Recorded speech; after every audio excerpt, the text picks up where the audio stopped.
হয় নমস্কাৰ মোৰ বৰ্তমান ইয়াত 4 বিঘা মাটিত আছে বগৰী 1100 জোপা বগৰী আছে 4 বিঘা মুঠ 4 বিঘা মাটি কিন্তু 1100 জোপা বগৰী মুঠ কিমান আছে 1100 জোপা আছে বগৰী বগৰীবোৰ কেনেকুৱা বগৰী খুব সুস্বাদু হৈছে খাবলৈ খুব মিঠা হৈছে ৰাইজে খুব ভাল ধৰণে বজাৰ কৰিব পাইছে বজাৰ ইয়াতে বেপাৰীসকল আহে আপোনাৰ মই ঘিলামাৰটো বজাৰত দিওঁ তাত আপোনাৰ কিমান টকা দিছে বৰ্তমান মই 70 টকা হোলসেল দি আছোঁ মানে খুচুৰাত আপোনাৰ 100 টকা বিক্ৰী আছোঁ তেখেতৰ উপহাৰ হিচাপে কিনো দিম যিহেতুকে আমি এজন খেতিয়ক আমি খেতি বৰ্তমান খেতিৰ জৰিয়তে স্বাৱলম্বিত হ'ব লাগিব তেখেতকো এটা বাৰ্তা দিব বিচাৰিছোঁ যে আমি আগতে পশ্চিম ধেমাজি বানেগৰকা অঞ্চল বুলি কৈছিলে হেতুকে এই পশ্চিম ধেমাজি বানেগৰকা অঞ্চলত যে আমি এনেধৰণৰ বগৰী খেতি কৰিব পাৰোঁ সেই বগৰী খেতি তেওঁ অসম নালাগে গোটেই ভাৰতবৰ্ষতে তেখেতে এটা বাৰ্তা দিব বুলি তেখেতক মই এই বগৰী বাহিৰলৈ গৈছে বাহিৰত যোৱা নাই মই এই অসমত কেৰেলা চেলা যোৱা নাই নাই এই খেতিটো কেনেকৈ হ'ল কওক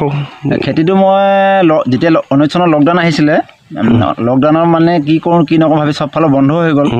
বন্ধ হোৱাত মানে তেতিয়া ইউটিউবত চালোঁ যে বিভিন্ন ধৰণৰ খেতি দেখিলোঁ তাৰ মাজতে মই এইটো খুব কম সময়ৰ ভিতৰত 1 বছৰৰ ভিতৰত আপোনাৰ পুলি ৰোৱাৰ পৰা আপোনাৰ 1 বছৰৰ ভিতৰত উৎপাদন পাব পাৰি সেই হেতুকে ইউটিউবতে চাই মই এই পুলিটো ইয়াত সাৰ কি দিয়া ইয়াত আপোনাৰ প্ৰায় সংখ্যক আমি গোবৰ দিওঁ গোবৰ SSP যিমান পৰিমাণে দিব লাগে আপোনাৰ প্ৰায়খিনি আপোনাৰ 80% অৰ্গেনিক কৰিবলৈ আমি চেষ্টা কৰিছোঁ বগৰী কোন মাহত ফুলা বগৰী আপোনাৰ ভাদ মাহৰ লাষ্টৰ পৰা আপোনাৰ ভাদ আহিন কাটিলৈকে বগৰী ফুলে এই বগৰীটোৰ নাম কি ইয়াত আপোনাৰ 4টা প্ৰজাতি আছে মোৰ এটা ভাৰত সুন্দৰী আছে এটা বল সুন্দৰী আছে এটা আপোনাৰ বাংলাদেশী ৰেড সুন্দৰী কয় আৰু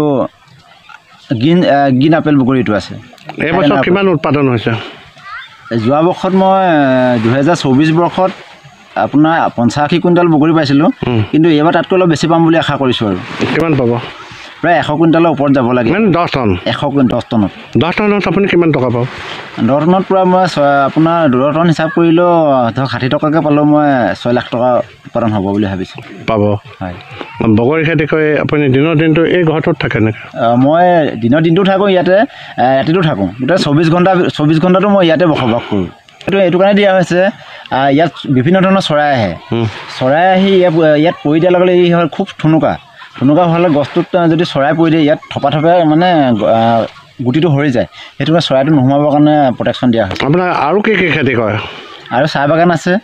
আপোনাৰ চাহ বাগান কিমান চাহ বাগানৰ 5 বিঘা ওচৰা-ওচৰি আছে আৰু লগতে মেহগনি গছ আছে মেহগনি গছ এইটো মেহগনি গছটো আপোনাৰ